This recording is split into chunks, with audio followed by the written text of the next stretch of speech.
guys, so welcome back to Geekified. Today we have Tony. Hello. And we have Nathan joining us. How's that?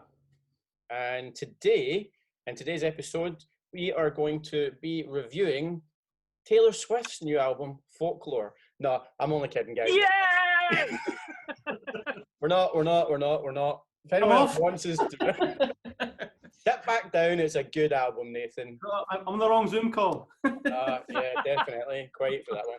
No, guys, we're here. As you've already seen the title, we are reviewing Boys Season 1, and we are also having a quick look at the trailer for Season 2. We've had 2 released now, and we've also had some incredibly rude posters, which are just freaking great. So, I don't know what else we can say, but just last night or the night before, we just watched the Comic-Con panel where we got to see majority of the cast and crew and directors have a good discussion talking about what's going to happen in Season 2, and an absolutely fantastic...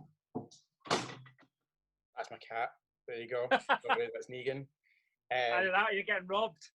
Possibly both, who knows? I do live in Govan in Glasgow, so... so we've seen the Comic-Con channel where we also got some fantastic news, which if nobody's heard yet, we're going to say at the end of the episode to keep everybody enthralled. So, diving straight in. So, let's find out where we are on The Boys, guys. So, we'll start with, the person who obviously can't contain his excitement is Nathan. Nathan, where are you? Where are you with it? What have you watched? When have you watched it? How much have you enjoyed it? And tell me your feelings. It's a struggle to put into words how fantastic The Boys is. I watched it when it first came out, and then I've just recently started rewatching it again. I'm up to about episode 4 or 5 again. Read the first volume of the comic as well, and I was a proper geek and stayed up late on Friday night and watched the whole of the panel. And follow it on Twitter, follow most of the actors on Twitter, and basically The Boys is my life right now. So you're saying you kind of like the show is what you're telling me? It's okay, you know. It's no old guard, but it's pretty good. Yeah. What about you, Tony? Where are you at? How do you feel? When have you watched it, etc.? Yeah, so running on from our sort of last video, you guys mentioned The Boys. I had seen the poster, so that night I watched 1 episode, then I watched another, then another, started texting you, then another, and then I binge watched it, which for me is a good sign that it is amazing, absolutely fantastic.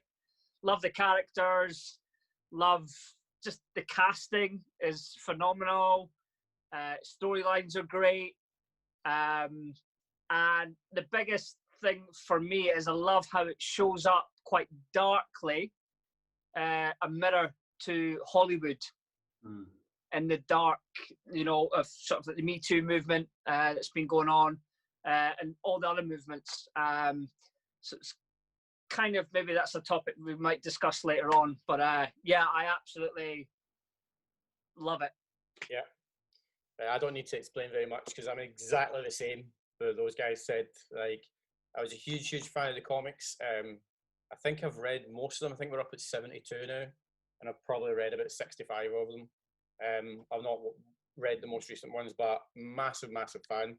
One of the most interesting things for me, being a kind of fan of this comic from when it first came out, for the Garth Ennis, who is also involved in the TV program as well, which is one of the pivotal reasons why I think the show is so good, because it stays so close to everything about the comic, and it holds a lot of that in the TV. There is a lot of twists and turns, which is a lot better because it means that I'm watching it and I don't exactly know what's going to happen. What's this other stuff we will discuss in a second.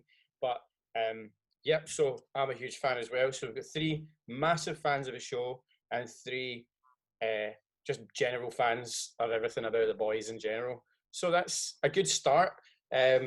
So Season 1. So discussing Season 1, what did we'll go back to Nathan. How did you feel about the show when you were watching it? When I first watched it, I hadn't. I think it may have even been you that recommended it to me in the first place.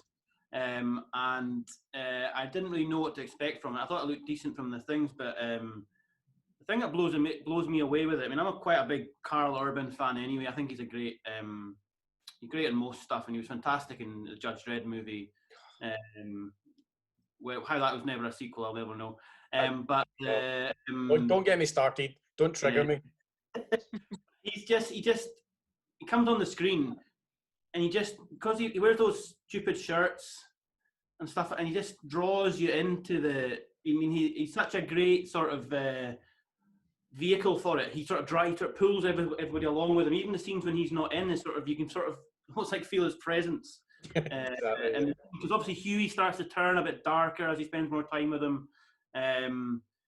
He brings all the rest of the boys, you know, Frenchie and the female and Mother's Milk together.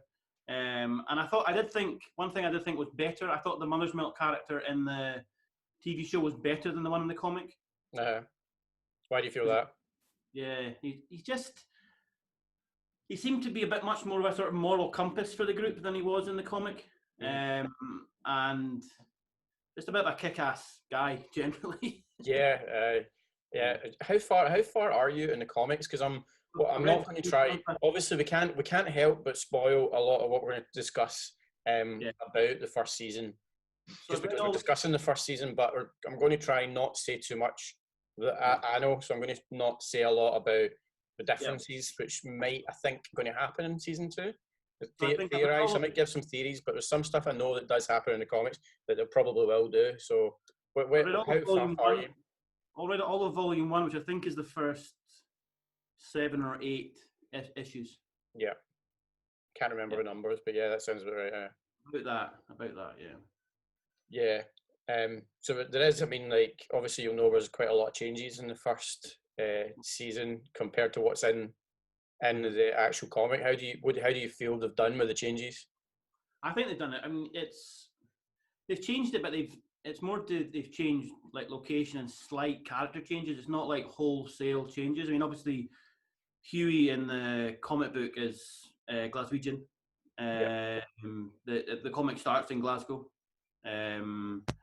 so that's interesting. The 7 are not just American based; they're pretty much worldwide in the comic. Yeah. But I mean, obviously I know the boys. It's now Amazon's biggest show. But at the start you'd probably find that the budget of having to do it all over the world would have been fairly considerable. So that's probably took a little bit into it. You might find as it goes on, and it stays successful, it might become a bit more international in feel. Yeah. What about the comics for you, Tony? How do you feel? What have you read? Even if you've not read any, it's fine. Yeah, like I'm always watch the movie first, then go back. Yeah. Unless mistakenly I've picked up the comic book first, and I've wanted to. Like the biggest one kind of mentioned was the main character, you know, being Scottish. Mm-hmm. Obviously, but I think that kind of goes into one of my theories that's going to happen. Okay. As well. So obviously, is it Huey Campbell? Obviously, who's meant to be the Scottish, like theorist sort of thing. And I've got 2 theories on the Simon Pegg character. One, you already know that I text you. Yeah. I think he's Black Noir, even though they've got a fantastic actor playing Black Noir, but we've never seen him. Yeah. We'll get on maybe that to later. However, it'd be lovely when you're doing these things to at least have some subtle hint to the original base character in the comic book. Yeah. So it would be good to maybe have a little hint that they are from a Scottish family. The name is Campbell. You've got a fantastic actor there, but an actor who could also do a good Scottish accent is Simon Pegg. Mm-hmm. But his wife's Scottish, isn't he? Yeah, so I think later on, they might turn out that he is actually Scottish. The dad is, anyway.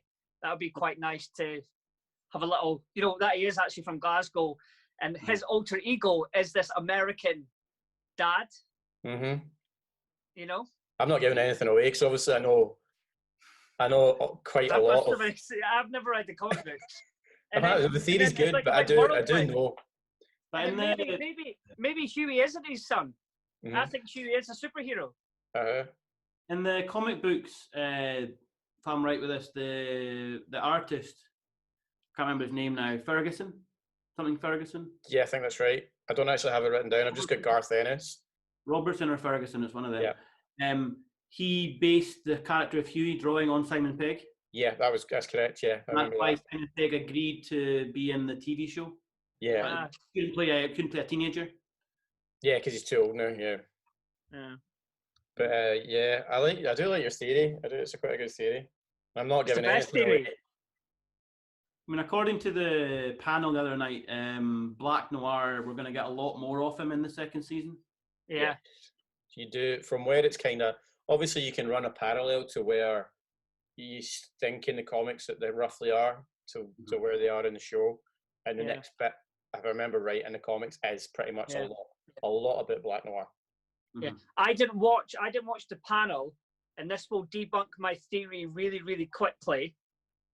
Did the actor's Nathan Mitchell, who plays Black Noir underneath the suit, did he appear in person on the panel? No, he didn't. No, he didn't. No. Look at the logic. Look at the logic coming through here. It's so happening. Yeah. So if anybody's got any like weird theories, please put them down in the comments. But obviously, I'll be there at the comments. Tony will be there at the comments. It's the finale season 2. Huey kills Black Noir, takes off his mask. It's Simon Pegg. You see, at the end of the day, I do know a lot about Black Noir, and I don't want to say what the comic's done, what the story is in the comic, but they might not follow that. Like, the whole Homelander story with Butcher's son is very different from what's in the comic. So it's a very, very interesting take, which left me watching it at the end going, where are they going to go with this? This is interesting because that's not what I remembered. And that's when I actually went back and bought a copy of the comic just to go, hey, did I forget this? I know it's been a while, but I'm sitting flicking through going, oh, right, okay, right. But you know me, I theorize so much about stuff. Yeah. And if the producer Seth Rogen is watching and you want a writer, I'm your man. And you can take that for the end of season 2 if you haven't filmed it. I will happily vouch for Tony's series, Seth, if you ever do decide to watch our humble little show. I'll happily vouch how good his theories are. This is why we're here. This is why we are here.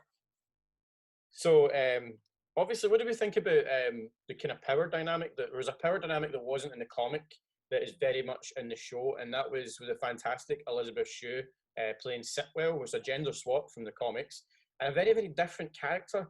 The character in the comic was very straight-laced and very powerful, and just comes across very powerful.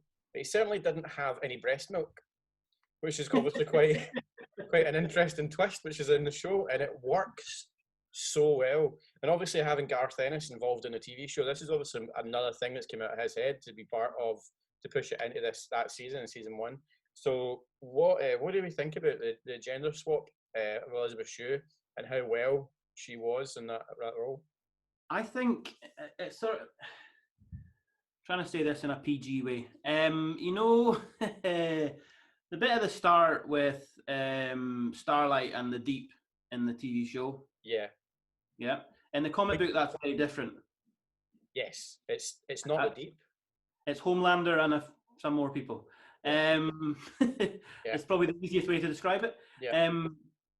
So I think that because he wasn't in that, because that sets him as a bit of a sort of sexually depraved quite early on in the comic books, but they haven't done that in the TV show as much. It's more to do with his sort of, power hungriness and, narcissism and stuff like that. But I think that's probably a way of bringing that out. I think that links really well to Tony's theory, what he said.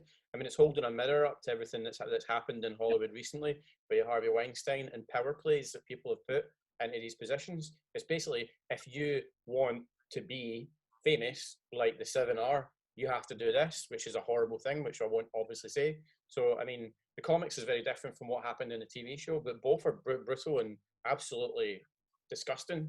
And the TV show, it holds it up really well. And in the TV show, she manages to sort of fight back a little bit, whereas in the comic book she doesn't at that point quite so much. Yeah, So, yeah. There's a quite. I like what they did with it because it did make it a little bit more grounded, a little bit more real. Because obviously the comics is a bit wilder. Again, I won't say exactly what happened because it's not. We shan't discuss that here. I thought I did very well to make that PG there. Yeah, I couldn't say it. You can't say what happened. So obviously, I think this has to be. There's no 18 in this episode, but if you have been watching The Boys, you really should be of age for whatever it is in your country when you're watching it. But yeah, I really enjoyed Elizabeth Shue's performance. I thought she was very, very powerful and didn't have to do much to be powerful, which was great.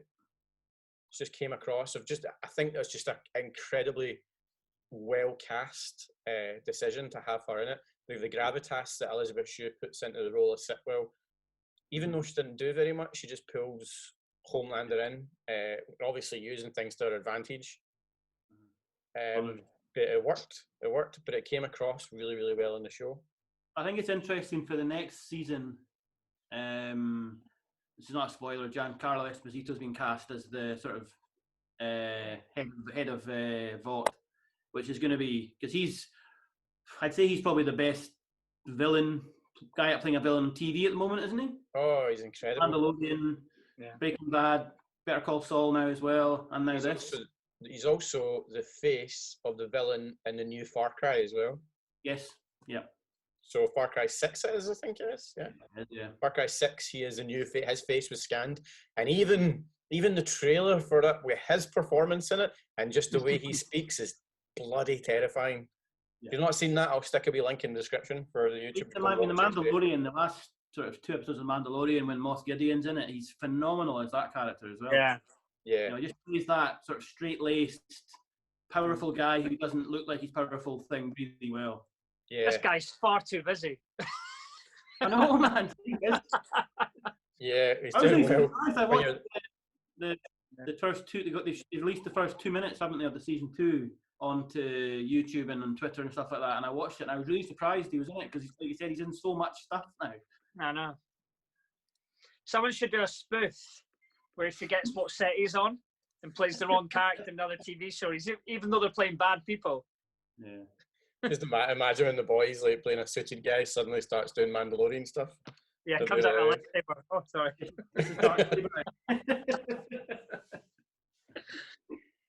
So let's talk about the rest of the cast that we've got in the show. Obviously, you've got The Boys. Everybody in The Boys, I think, is very, very well cast. And obviously, you've got Kimiko, but who doesn't speak. It's a really, really difficult role for someone to do. But for me, I think it was played very well. Again, just so well cast. What do you think about all the boys in general in a summary? I'll go with Tony. Yeah, you've got as Homelander, Jack Quaid. Typical chisel jaw, good looks guy, a real menace about him. You really don't know what he's thinking. And to play those two different characters side by side, being Mr. Nice Guy, but Mr. I've lost my mind, the complete plot. I don't know. It's what a great character to play. I love Frenchie. Yeah, Frenchie's great. I absolutely love him. He's one of my favorite. Out of the boys, he's my favorite character so far. Yeah, I love Frenchie. He's a good actor, that guy. He's actually much older than you think he is, because he was in La Haine years and years ago with Vincent Cassel. Right, okay. So that's he's quite well known. He's quite, I can't remember his name now, but he's. I'm going to live check this as I do it. I'm quite interested to know what age it is. Tom Capon. Oh, Capon, yeah. Does it say what age he is? No, let's see. Click it. It's really. I've got. It's only 35. Yeah, 35. That film's about 20 years ago, so it's about right. Ah, okay.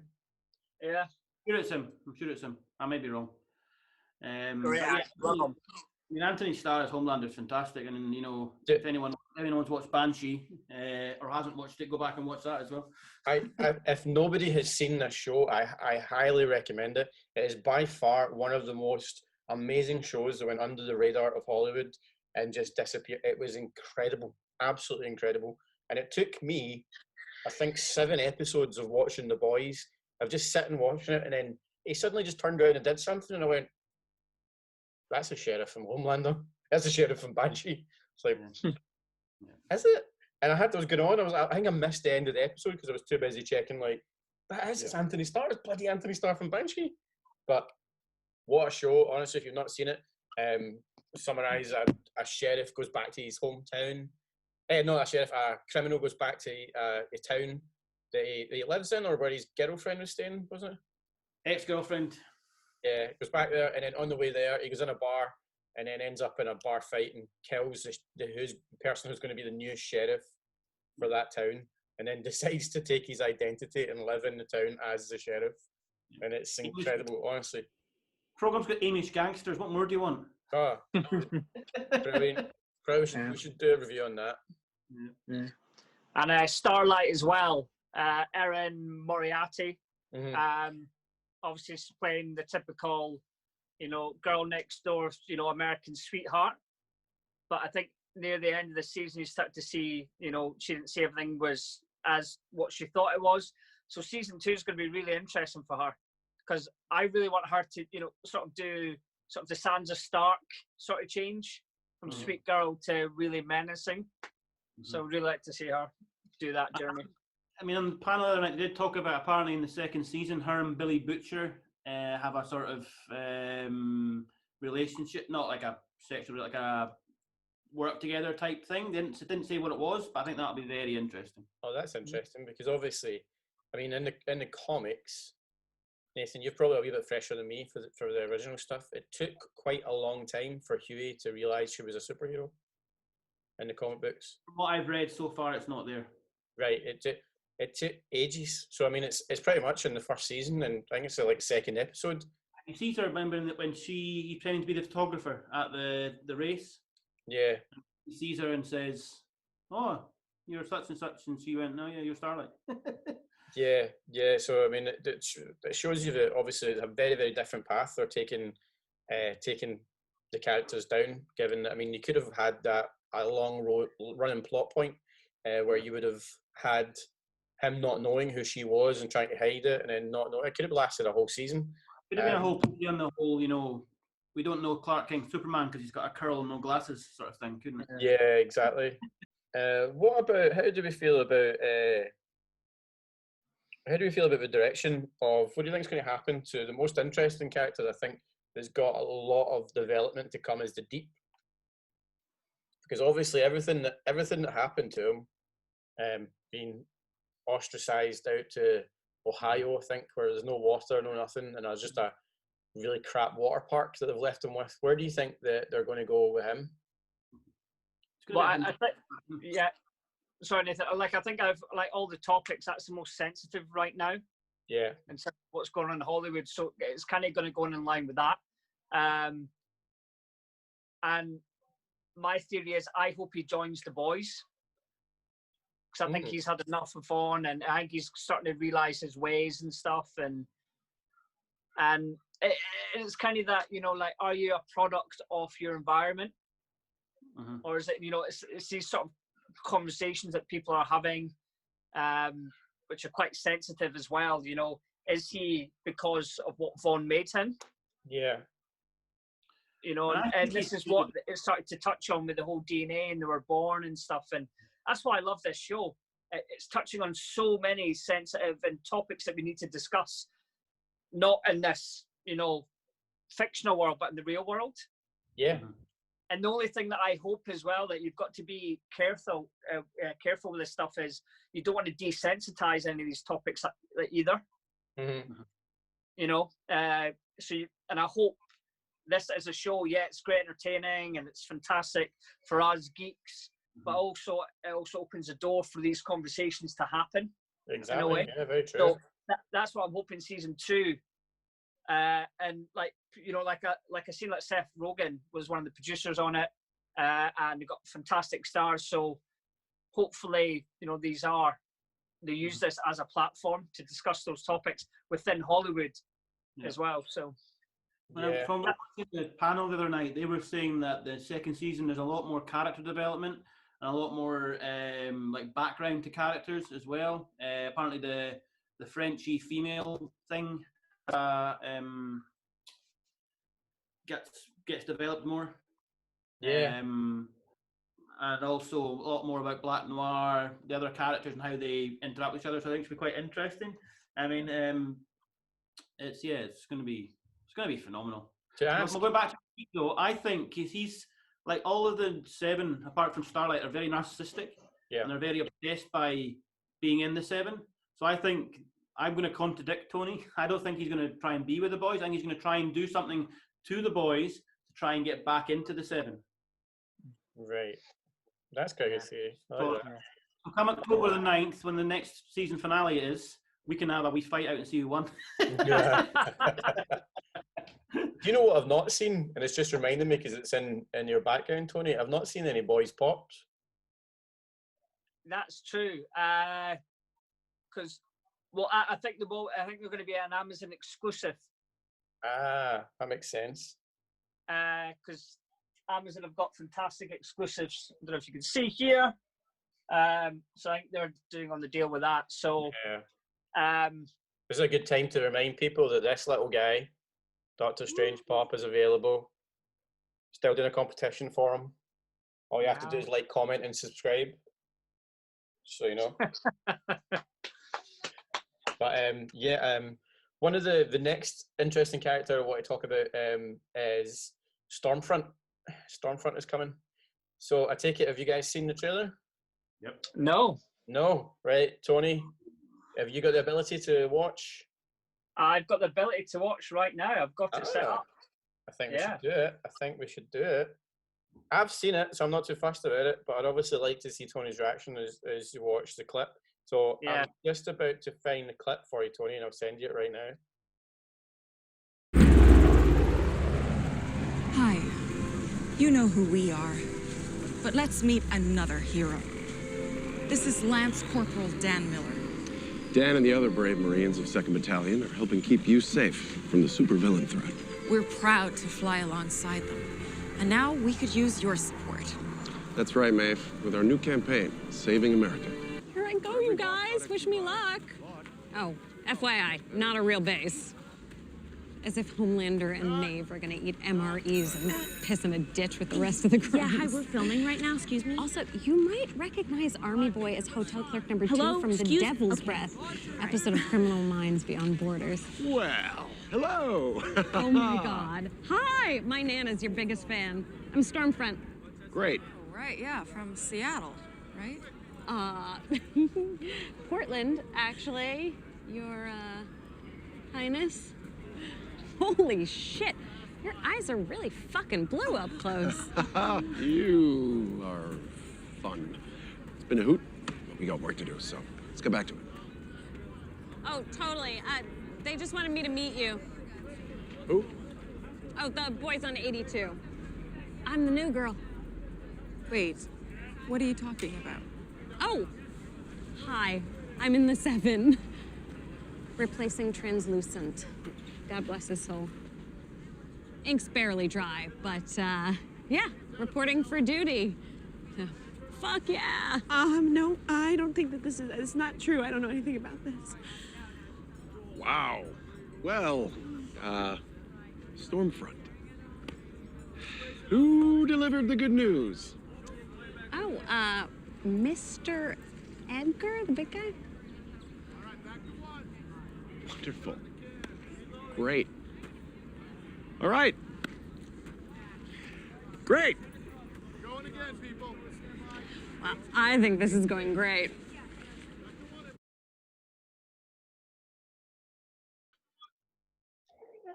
So, obviously, Tony, you won't know Stormfront from the comics. Nathan, have you got to Stormfront?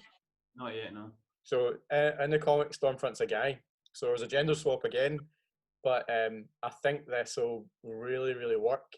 Changing it to a woman, I think, is going to be incredible.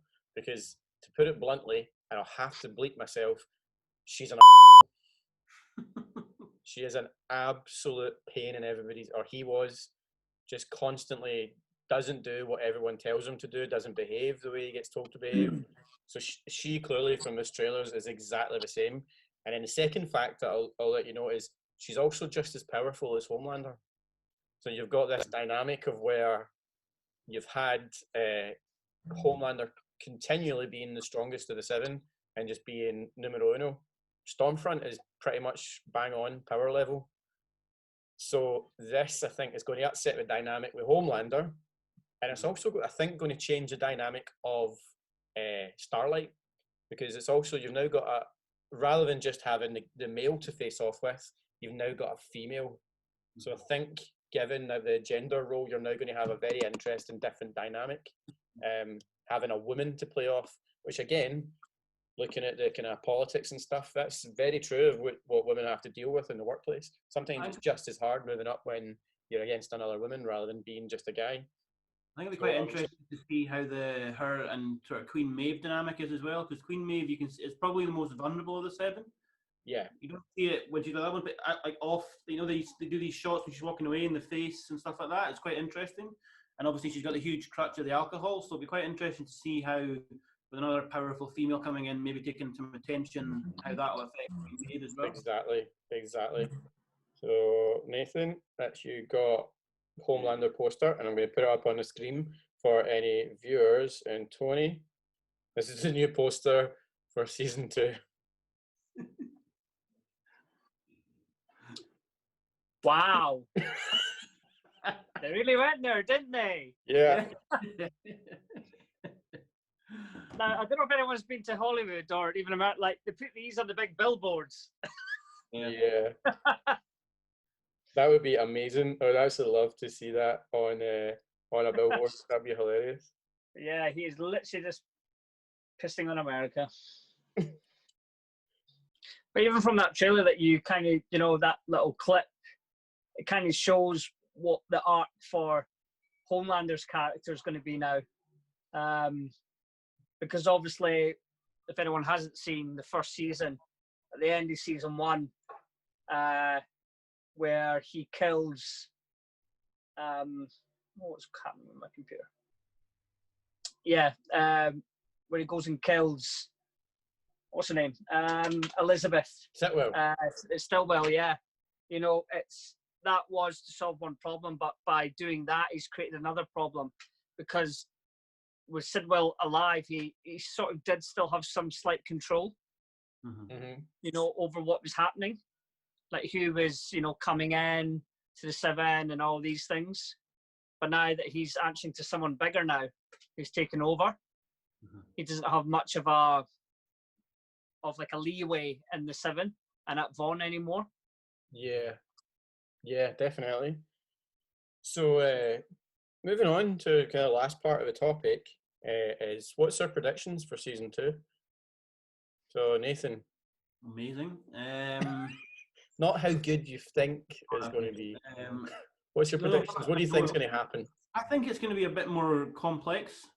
I think there's going to be. I think they've established the main characters. I think we're going to get a lot more information about what's going to happen, how they've got to where they are. I think there's going to be some, from what, like I said, I think from watching if anyone hasn't watched the panel, I'd recommend it if you're a fan at all. There's going to be a lot more sort of unusual interactions between people. I think Huey's going to continue to get a little bit darker. Yeah. More and more butcherified, as it were. Or as Frenchie calls him, Monsieur Charcutier. Love it. Absolutely love it. So I think it's just going to be a bit more complex, and I think it's going to be bigger, because even if anyone watched the panel, they show a 2-minute clip from an episode in the next season, and you can see the budget's got bigger. Yeah. I think they're going to throw a lot of money at this, because given the fact that they've greenlit season 3 already. Sorry, that was the news, so I was going to say at the end. There you go. Spoiler alert. So that's the interesting part of everything that's happened. They've already greenlit season 3, so that's a given. So given everything that we've seen in season 1, knowing what's going to happen in this season, knowing full well there's going to be another season, I think that it's going to change a lot. I think there's going to be a bigger budget, and just a bigger cast, just a bigger production altogether. Fingers crossed. Tony, what's your prediction? Like Game of Thrones thing where it just gets bigger every season, you know? Yeah, hopefully. Any predictions from you, Tony? Yeah, well, my predictions. Yeah. Like Huey, I want him to be much darker, much more like the Butcher. Potential, he does have slight superpower. And my theory is that Simon Pegg isn't his real dad. Cool. And therefore, he is born like a superhero, but he doesn't know it yet, and they don't know his power. Maybe until the end, until he really needs it, he's about to die. But I think, but also, if I was writing it, maybe the end of season 2, he kills Black Noir, takes off his mask, and it's his dad, and he's like, "Dad, oh no." And then maybe Simon Pegg says the line. So maybe Hugh doesn't know he's a superhero. It might not be, but maybe his dad, his last line is, "You're more powerful than you think." And then Simon Pegg dies. And in season 2, we're like, "Oh, Huey could be a superhero." Either that, or maybe it'll be like Star Wars. Huey, I am your father. Yeah, something like that. That'll be a good mix. When the lightsabers back in. Yeah. Well, that's pretty much it. Oh, sorry, my own theories. I think the end of season 2 we'll have the demasking of Black Noir. I think we'll know exactly who Black Noir is. I don't particularly agree with Tony. I think, but I do think that there's going to be a huge reveal, and I think that's a pivotal point. I think of the story. We've did that reveal, seeing what's under it, and then what's going to happen after that. Given Nathan, Giancarlo Esposito. Oh, okay. That's a good theory. Okay. Yeah. I'm not saying a word, man. I'm not saying. Someone has to die though. One of the 7 always has to die. Who's going to die next? I don't think. I think the Deep's got a lot of story. I think Queen Maeve will go this season. Yeah. Really? Yeah. Suicide. No. Oh, they'll make it look like it, but I don't think. I think she's already softening, and I think Homelander is going to bump her off. Nah, I think Queen Maeve will do the sacrifice to save someone. Ah. Maybe the boys are about to die, or Hughie's about to die, or something, and then she'll sacrifice herself to save the boys, because she knows deep down that they're the greater good. Oh, so nice, Tony. How does that? It's the boys. It's not going to happen. Yeah, she's going to get hit by some sort of bus or something like that, and then splatter. Anyway. Oh yeah, be unpredictable. Yeah. Well, guys, thank you very much for joining us again for this episode of The Boys. We will be back very, very shortly. When The Boys is on and season 2 is here, we will be burning through those episodes. And as soon as the first batch are on, we will be back on with another review, probably within the minute of it being finished. Without a shadow of a doubt. So it'll be the 3 of us coming back here for The Boys review, and any of the other hosts who want to join us. But again, thank you very much for joining us. Please remember to like and subscribe. And as it says, we've got this fantastic little Funko to be given away. It's still here. Please, I don't want it here anymore. It belongs to one of you. Thank you very much. Just let you guys say cheerio. We can do this all day. We can do this all day. See ya.